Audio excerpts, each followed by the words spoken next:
Bienvenue sur la 8e étape du Tour de Suisse 2005 entre Lenk et Verbier. 162,2 km au programme et une montée finale pour une explication entre les favoris. Mais tout d'abord, la course.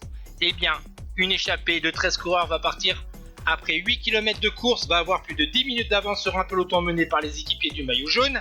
L'écart va descendre à 7 minutes à 60 km de l'arrivée et à 6 minutes à 20 km du terme.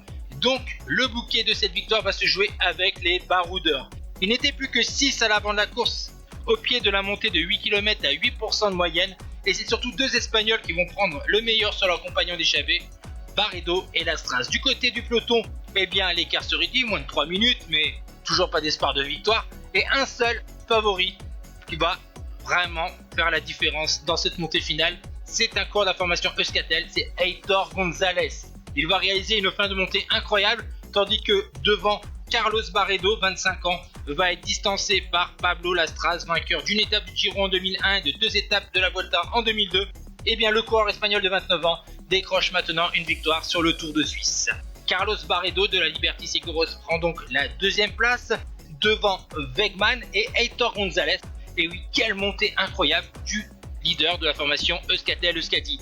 Derrière, les rouleurs vont franchir la ligne avec 1,21 de retard.